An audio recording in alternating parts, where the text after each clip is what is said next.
Hey there, folks. I'm Isaac, and I'm cannon rushing your base. And I'm Claire, and I'm designing a whole new kind of manor.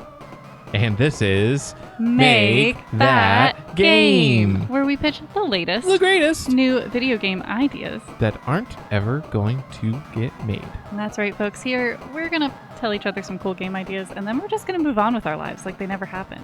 Yeah, forget about them forever.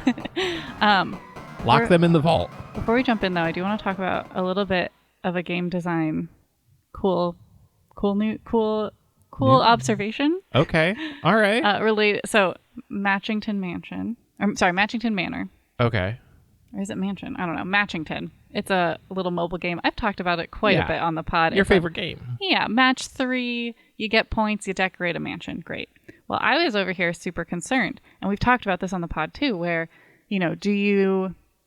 I'm a procrastinator in finishing games, especially games I like. I'm like, I don't want it to be over. So Matchington, instead of finishing decorating the mansion, because I knew I was very, very close, I just kept playing the Match 3 game, earning more and more points, but never using them towards decorating. Yeah. Because I was so scared the game would be over. And I mean, I knew because it's a mobile game, it would never be over. I just assumed they do like tiny, goofy little things like, earn new living room furniture and redecorate. Build a new living room. Yeah, whatever. But I was like, it's going to be over once. Yeah. I was wrong.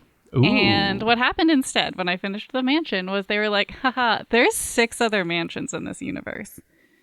Welcome. You have to redo all of them. Is it an open world? Kind of you choose which mansion to redo? Or you have to do them in a specific order, but what it has done, the reason I know there's more than even just one more is because basically I finish.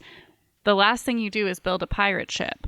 You sail the ship to another island. The island has a dilapidated mansion on it, but you also get access to a map of the world, which has other mansions on it. You just can't access those yet. But once you access all the mansions, you can freely travel. Like I can freely travel back and forth between Island Mansion and my original mansion. And I'm assuming once all these other mansions are built, and then I'm also assuming that once I do all of the extra ones, there'll be even more. So I just love it. I'm excited. I'm so glad it basically never ends. Thank you, Matchington. You're welcome. I'm Matchington now. I've just Okay. decided that I am Matchington. All right. Okay. Yeah. All right. Well, that's all I had to say. I just thought I'd let people know that it's a cool little game design trick to keep it going forever and ever and ever. Yeah. Just, you can always make it go. It's just story. Yeah. You can always write new story. Yeah. I just thought it was cool. The And never-ending story. it kind of is. Yeah. Anyway, that's all I wanted to say for that. And now we have to get to the part where we pitch our game ideas this week. But do you want me to do that? You usually do that. No. I mean, I could. All right. We trade off back and forth. Sure. Then This do you one- want to pitch a game to me first? Yes. Okay. My game idea is named Last Night's Storm. Ooh, spooky. And, well, never mind. Throwing it out. No. Halloween's already over. I can't do No. spooky. We can always. No. So it is I guess I would describe it as like a roguelite No. kind of arcadey god game almost. So like Okay. you have the omniscient above the terrain view of a deity that you would have like in a city builder in Age of Empires, like in an RTS. However, you don't control people. You are the manifestation of a storm. And there is a boat with a sleeping hero on it. And your goal is to wake the hero with your storm. Why do you want to wake the hero? So the real Morrowind heads in the listeners right now will get it. Okay. But there is a game that famously opens up with a character, deep gravelly voice going, "You're finally awake. Not even last night's storm could wake you." Wow. All right. And all so this right. is, you are the storm that Yep. couldn't wake the hero, but can you change history? Can you wake the hero, the prophesied hero? And so the way it works is you start off, at first you just have like little gusts of winds and little tidal waves that you can do. Well, actually, I should set it up even more. the map is like randomly generated so that there's like different shoals and islands and other seafaring things. There's different number of boats. And I actually, maybe you can give me some input on this. I'm not sure if you should know which specific boat has the hero on it. Okay. And your goal is to like find out somehow, or if you do know and like the other boats are kind of more for leveling up, like scoring points and getting upgrades. Because what happens is, okay, you shoot a gust of wind and it makes somebody in the crow's nest like fall out or something, does something to the boat, or like you hit a boat with a big wave and it makes people seasick. You get points for that. As you get points, you have more stormy feats, eventually ending with like sending sea twisters and like krakens and stuff, with the ultimate goal of creating enough of a rowdiness of storm that the hero wakes up, does not get their good night's sleep, and presumably does not become the ultimate hero after all. I know that, so since this is a roguelite, which I still don't really fully grasp the difference between a roguelike and a roguelite, but a roguelike would have more explicitly rogue gameplay, where rogue is a specific game. Right. So the gameplay would more closely match to the original Rogue. A roguelite is really just any game where you kind of start it up and it's like a brand new game each time. Yeah, like Hades the video game. Yeah. Sort of. I haven't actually played it, but I think Hades actually. Here's the conversation for today. Okay. No, Hades, I think, more gravitates towards the actual roguelike part of the spectrum rather than the roguelite. The roguelite moniker mostly exists because of Puritans who, if the game is too far away from Rogue, they don't want to call it a roguelike because it's not like Rogue anymore. It has to have there's like a strict list of features, and no two people agree on the exact list of features. Of course not. But like there are generally accepted features, like grid-based gameplay, I think is a big one. A lot of people think that it has to specifically be like ASCII characters instead of graphics. Like if you have graphics, you're not a true roguelike anymore, because the original Rogue was like a terminal game. Like it only could print dots and ats and C's and A's and like ASCII characters. ASCII, I didn't know what you meant by that. Oh, ASCII. Oh yeah. But and then the further you step away from that, the more likely the game is going to describe itself as a roguelite.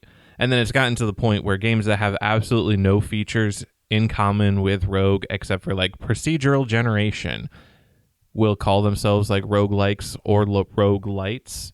And yeah, the idea of this game, it doesn't really have anything that I would consider rogue gameplay, and therefore at best it's roguelite. But because it has like standalone individual runs, I'll call them, like every storm is a new game with its own procedurally generated obstacles and things towards the end, preventing you from easily getting to the end that you seek, which is waking the hero.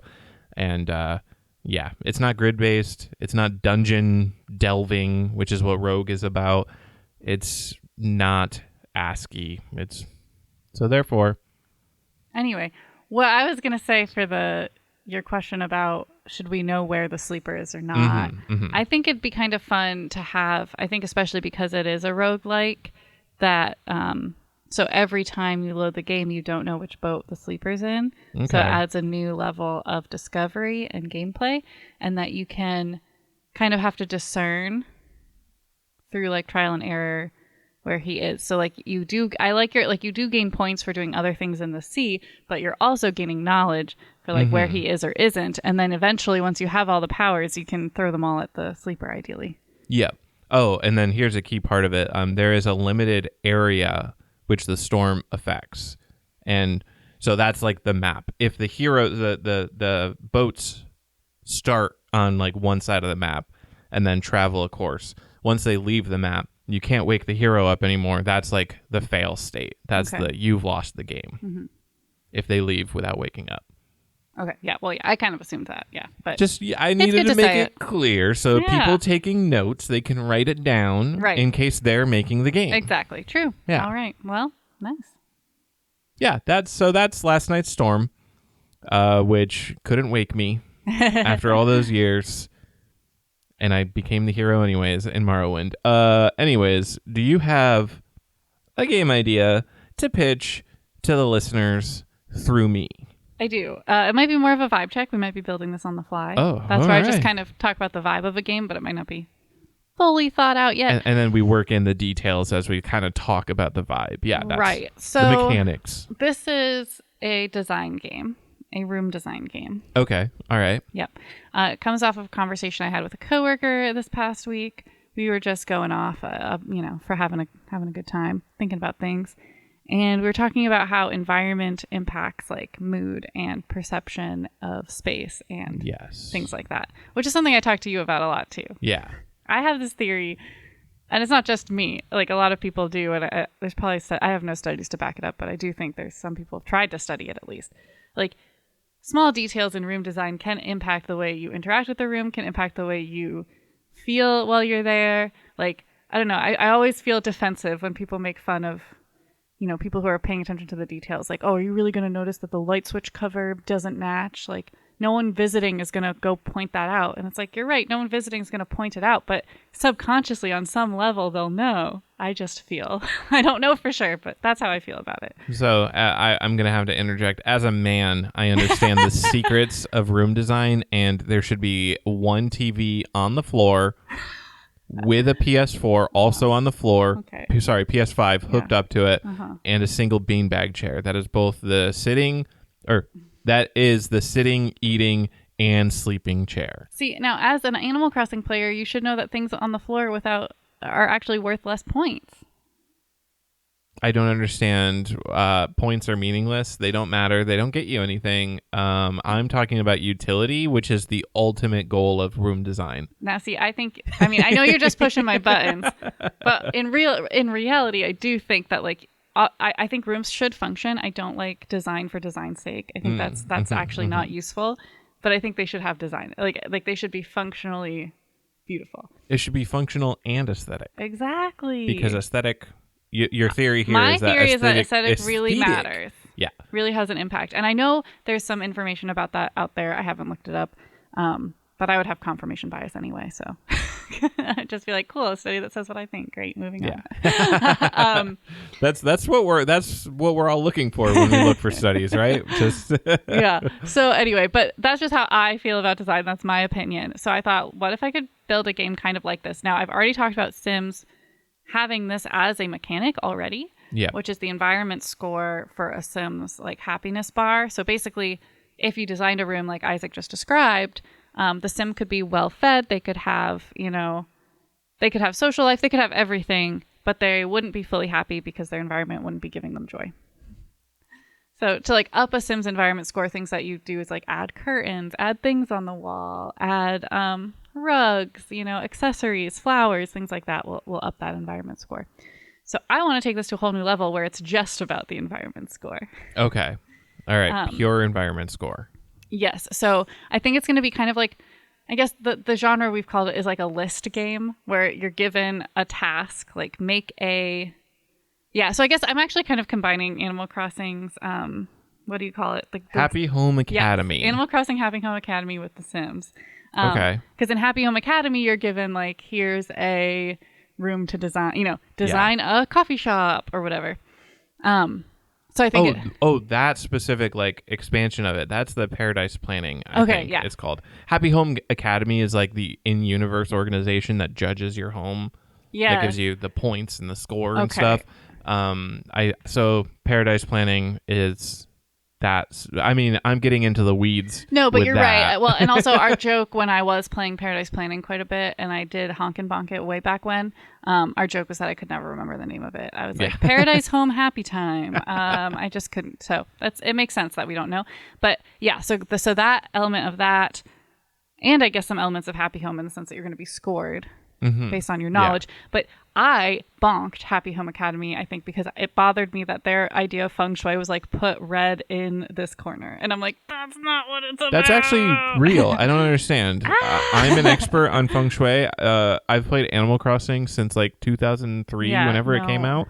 Therefore, I'm an expert on feng shui. That's always how it's worked. Colors and quadrants do connect in feng shui. Exactly. However, it takes no consideration for any other feng shui elements. You earn more bells if you put yellow furniture in the yellow zone. I don't understand what's so difficult about this. Anyway, so this game would have to be programmed with like real feng shui knowledge, real space planning knowledge, and real color theory, so that it's almost a learn 'em up, because in playing this, you would basically be training to be a real interior designer. So this is like a simulation game more than like, because Animal Crossing, as we just pointed out, has a super simplified version. I'm sure Sims, even though it's more of a simulation game, is also a simplified version. Well, yeah, this Sims would is be like, like I added flowers, and it's like, great, but I could put the flowers literally anywhere in the room, and it would count towards the points. This is like the farming simulator, the farm truck simulator. Interior design simulator. This is like actually getting into the nitty gritty.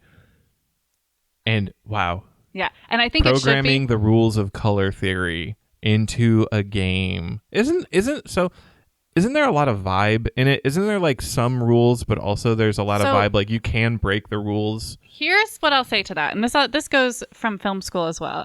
For those who don't know, I went to film school. Which Tarantino movie is your favorite? I fall into a pit immediately. So I have a theory. This is just called Claire's Theory Corner, I guess, but I have a theory that vibes are actually aligned with a lot of rules that exist that we just don't inherently know. It's kind of like how growing up speaking English, you don't know the rules written. Like you don't know exactly why you say something the way you do, but you do say it that way. Yes. But there is a rule behind it. So like I've noticed a lot of people who do room planning, but they don't necessarily know feng shui, will fall into a feng shui appropriate room because it feels right. The vibe is correct. And the same thing with colors. So you make a good point that like breaking rules can sometimes be really effective. Exactly. Yeah. I think Wes Anderson is a good example of that, where like, more film school. I know, but generally speaking, so with Wes Anderson, like generally speaking, you wouldn't want to center things. Like that's like bad composition, quote unquote. But obviously he has used it so much that he basically overused it to the point where now it's his aesthetic and it's part of the film. And it has a purpose.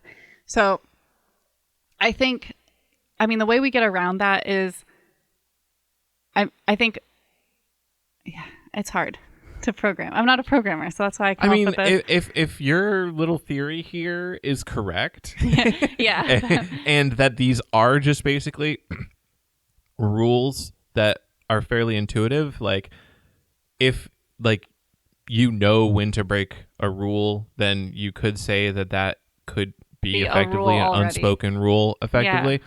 And so in that sense, it wouldn't be that difficult to program.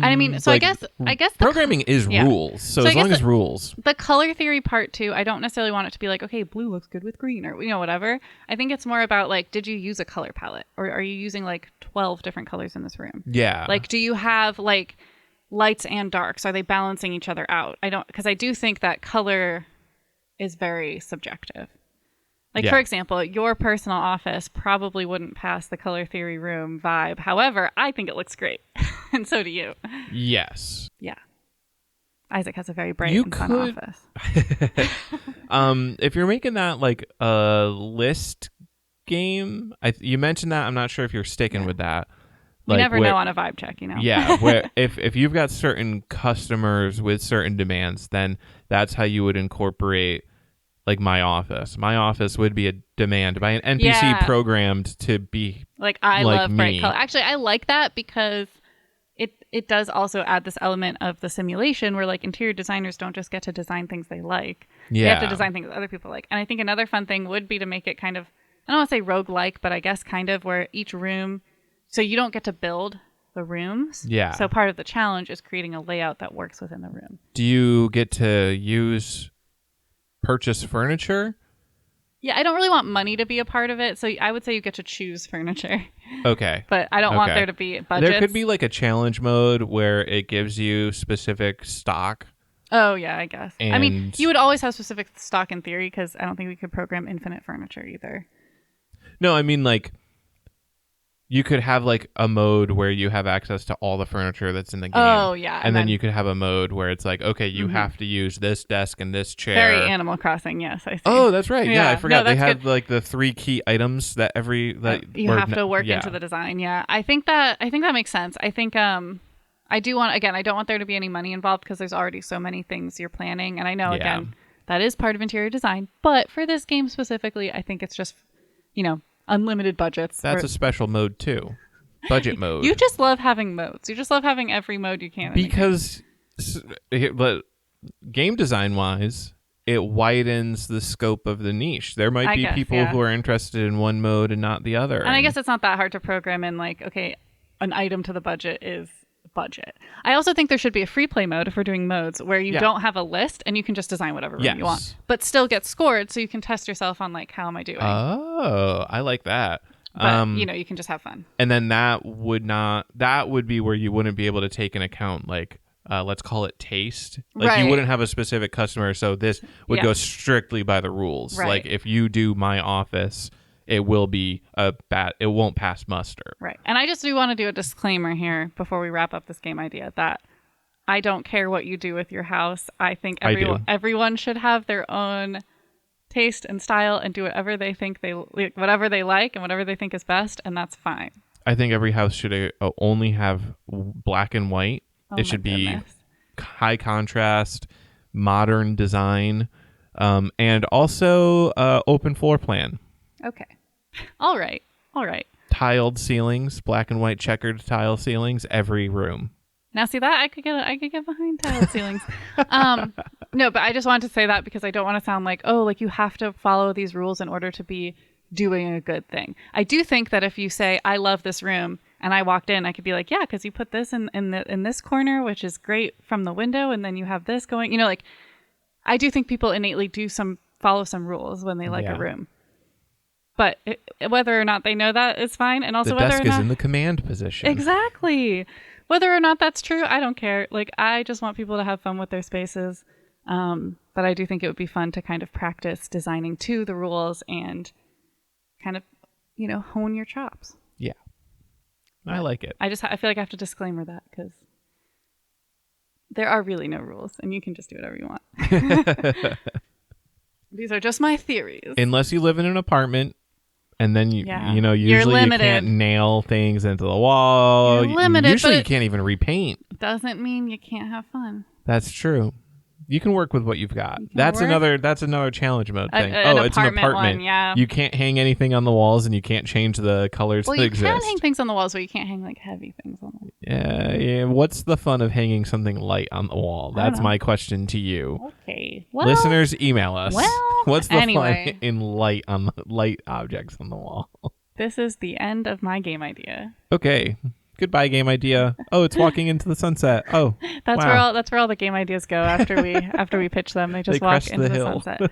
So that brings us now. We're going to have a discussion on some kind of game design topic. Is what's going to happen now.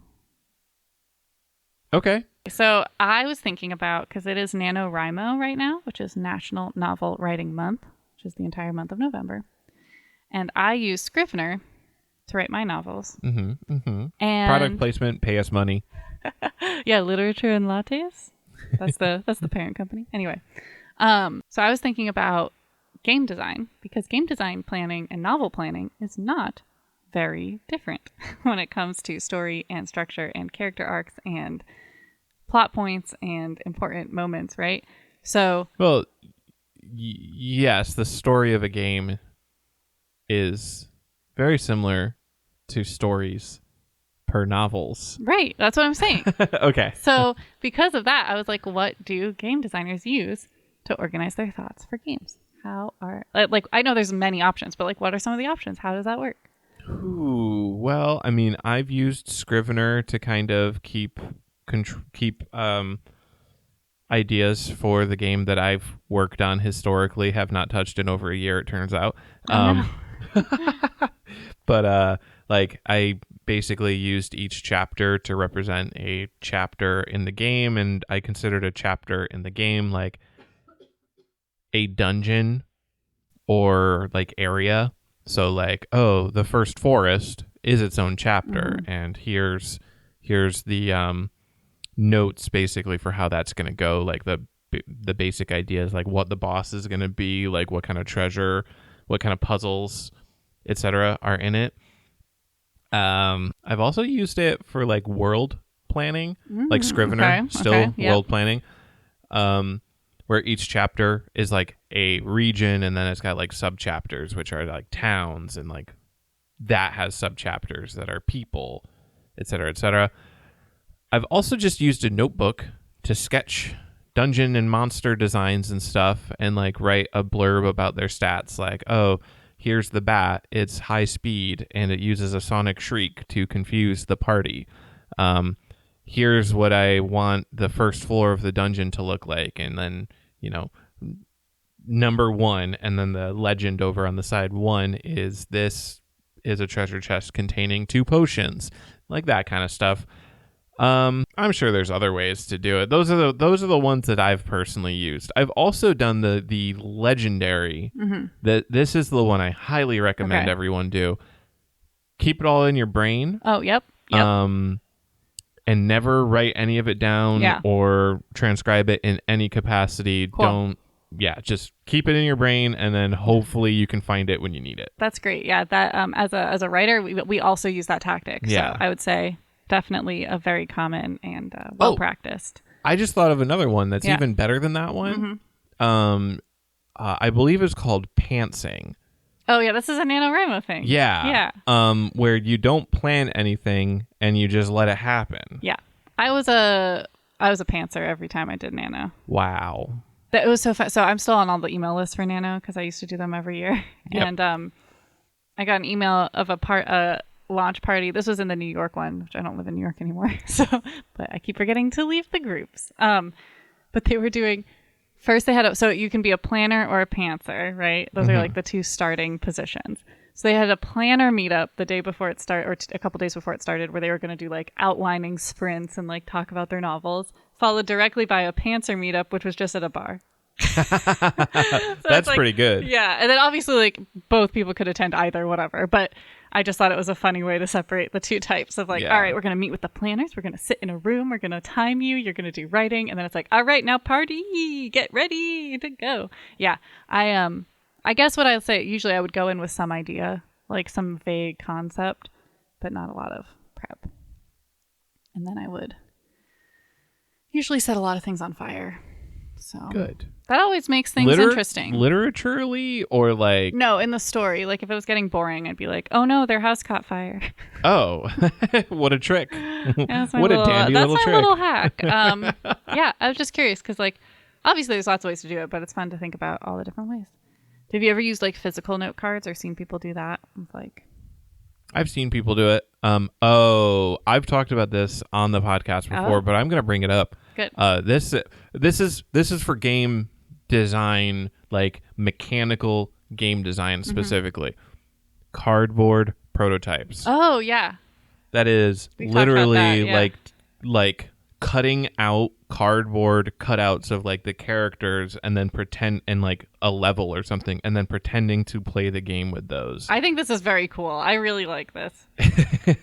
Like if you wanted to make a Mario like game, like obviously you've played Mario, so you would not need a cardboard prototype to know if Mario is fun. But just imagine. But like imagine you're the first person to come up with a platformer. You invented Mario. Yeah.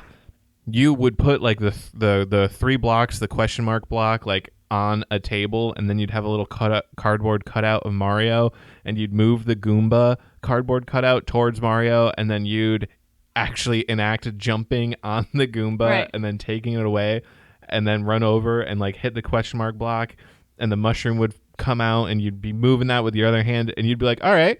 This is pretty fun. Yeah, no, this works. I really like this, and I think I never knew until you told me that this happened, and I just think It's so cool because it is before you program anything and before you like have a full world built. It's a great way to test movement and like, I don't know, like fighting and just obviously you can't do everything you can do in a video game, but to like get the vibe right, to get the gameplay. Right. And it's really just about vibes. And if I actually remember correctly, I think Mario was literally at least pitched that way, like with a cardboard cutout. I think Nintendo, at least early on, was one of the huge proponents of like the cardboard. Okay, I will prototype. Be doing a Google deep dive, looking for photos of these things because I think I'm not sure if those them. exist. I will be trying. Maybe not of Mario, but like photos of cardboard prototypes. I want to find them. I want to see the cardboard prototype of Kirby. If that ever existed, that part of me thinks it didn't because we watched the design video on it. Yeah, and it seems like it mostly was like, I want Kirby to be big fluffy, not fluffy, but big circle. Yeah. And then big circle took up a lot of the bits needed. So then all the other enemies had to be basically like clones of each other so that they would fit. Yeah. That's what we learned. Yeah. Because he was like, no, Kirby got to be big circle boy. And he's going to take up most of what it is. He's going to use all the memory. Yeah, sorry, I don't know the lingo. The RAM. All right. I love memes. Does that answer your game design questions? Good. Yeah, I mean, it was a short discussion, but I'm hoping it gives other designers or even writers ideas for how they can do it up. All right, we're gonna transition into the ultimate segment. Yes, we are. It's called the rapid fire round. We're gonna generate 3 random words. We have 5 minutes to come up with a game idea based on those 3 words, and we have to come up with a name for it. And it's a good time, and we're going to do it 3 times, and this is the first time we're going to do it on this podcast. And by this podcast, I mean this episode, because we do it every time. What's going on here? This is chaotic. Don't worry about it. And all right. Hopefully you picked up what she was putting down there. I'm ready. Yeah. I'm starting the timer. It started. I didn't do the countdown. Here are the words. Acid. Gradual. Pleasure. Okay, that last one really throws it off for me. That last one makes it a bit more of a challenge. That one is... okay. All right. Acid gradual, it's like you're gradually dissolving in acid, you know? So I'm thinking it's like a tower climbing platformer. Okay. So you're mostly ascending. You're jumping from platform to platform to get as high as you can. There is acid that is gradually rising. Okay. And that is what is forcing you continuously up so this tower. It's almost an auto scroller, but not the acid is the scroll. Yes. Got it. And then it's just get to the top of the tower as fast as possible or get as high as you possibly can before the acid overcomes you. The acid not only gradually rises, but gradually gets faster and faster as it rises. Yeah.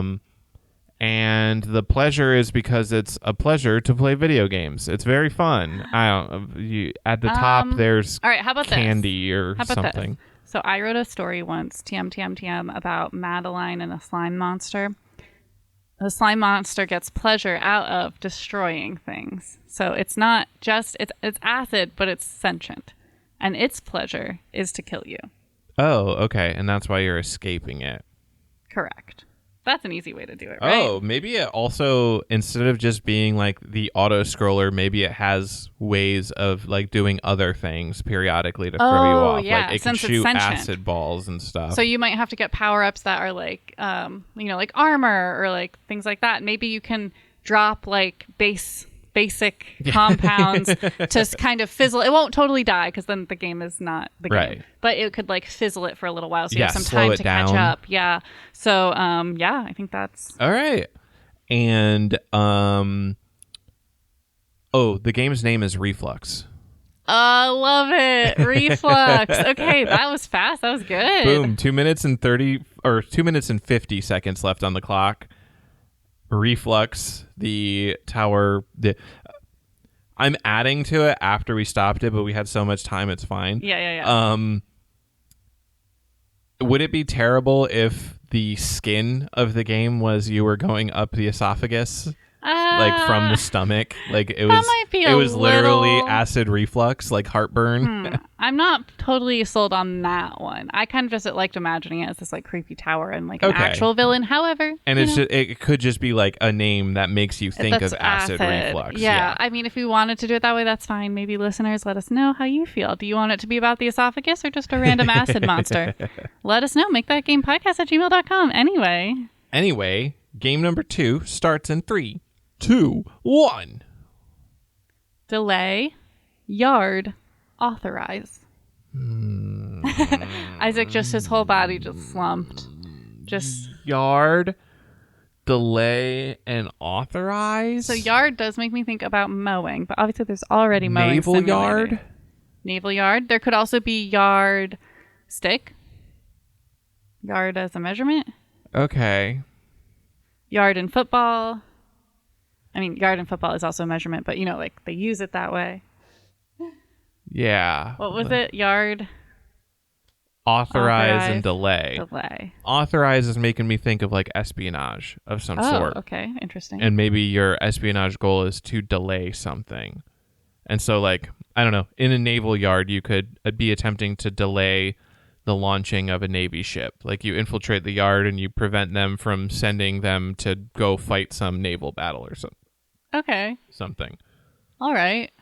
I don't have any other ideas, so sure. And so I'm imagining the game to play a lot like the original like Metal Gear Solid for like the NES, or sorry, Metal Gear for the NES before it adopted the Solid moniker. So 2D top-down view, you're kind of running around a compound. Screen functions a lot like a Zelda dungeon kind of screen. Like the compound itself is a lot like a Zelda dungeon. And then there's the stealth focus of like you can try to avoid the sight lines of enemy units, and your goal is, instead of finding like small keys, well, you still find like key cards to open doors, but instead of like finding the boss room, you have to find like computer consoles which do certain things. And then you have to like switch all the computer consoles to some specific thing, and then you stop World War III or something. Yeah. Okay. I mean, yeah, it's not a super exciting game, but it is what it is. Yeah. And for just let's see, I'm gonna go right back to like the Nintendo, like the original NES system nostalgia, and give it a cryptic name that barely has anything to do with anything. Let's call it Spy Nova. Oh, I like that. All right, 2 minutes and 40 seconds left. Spy Nova. Guys, we're going fast, we're going furious, and we're ready for our final round of the episode. Oh, okay. Well, in that case, I'll count down. 3, 2, 1. Prosecution, up, packet. Oh, excuse me? Excuse me? Prosecution, up, packet. Okay. So up. Okay, wait. What if we go back to Dig Devil Dig, our roots? You're being prosecuted in hell. You have to go up. Wait, so this is a sequel to Dig Devil Dig? No, it's it's a Dig Devil Dig like. Because Dig Devil Dig didn't really have a lot of plot. Like, it was more of like an arcade style. Like, yeah. For those who don't remember, Dig Devil Dig was you're digging up from hell, right? Like, yeah. Okay. Packet though, I don't packet. But yeah, you're being oriented in hell. You get a welcome packet. You've just died. Okay. And you find out you're actually supposed to be in heaven. So now you have to go up before an escape prosecution. And it's no? Okay. Wait. All right. So, okay, why are you being prosecuted?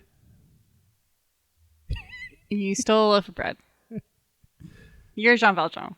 Okay, you're Jean Valjean. Wait, so no, I does any of this have gameplay relevance? Yeah, it's basically just like the acid game we made. You just going up. Basically just instead of acid, it's devil police. Yeah, instead of acid, it's Devil Javert. Oh, he's relentless. Yeah, he never gives up. He never gives up. Okay. Oh, here. Okay, so it's a sequel to Les Mis. So we all thought Jean Valjean's going to heaven at the end of Les Mis, but Javert, who's in hell, becomes a demon, and he pulls Jean Valjean into hell with him because he still has a vendetta. Okay.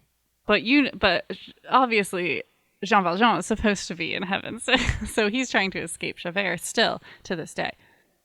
Okay. I know, it's all plot. I'm sorry. I don't know what else to do with this. And the packet really doesn't come into play at all.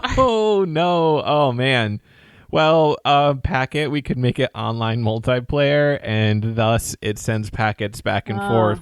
We could also have like a packet of like dust that does power things. Maybe there's lots of packets, and that's your power-ups are little packets. Little packets. Yes. Okay. Maybe it can be a 2-player game, so one of you is Javert and one of you is Jean Valjean. Wait, okay. No, now we're working with something here. Okay. Jean Valjean and Javert have different powers. Yes. And the players are competing with each other. Javert's goal is to catch Jean Valjean. And are we going to stick with the hell thing, or is it just going to be... Well, so up, we need something for up. So that's like, yes, they are in like a platformer situation. Maybe they're just climbing It's just buildings. Like the Eiffel Tower. Yeah, various levels. There could be different levels themed after Les Mis. So they're doing parkour. They're doing parkour. Okay. Whoever gets to the top first wins that level. No. It's asymmetric. Javert just needs to capture Jean Valjean. Jean Valjean needs to get to the top. Got it. Okay. So like Javert could theoretically win right at the beginning of the level, but Jean Valjean has to get to the top. He has no other win condition. Right, because he can't kill Javert because he's Jean Valjean. He would never. He would never. Cool. Okay, now we need a name, right? Les Mis 2. The what? Les Mis 2. Les Mis 2. That's good. I was also thinking of like making it English, like Most Miserables. Okay, nope. We've got it. You like that one? Most Miserables. Really fun Miserables. Game. With 40 seconds left on the clock, that is Most Miserables, the game where cop and a thief parkour around Paris to the top of the level. Yeah. Don't let the parkour trick you. This is a purely 2D game. And they have packets of things. And packets of power-ups. Don't worry. Packets of power-ups. It's part of it. Most Miserables. Well, hey, that's our show. That is our show. We are online. One could say chronically. And you can find us at makethatgamepodcast@gmail.com. Sometimes. What?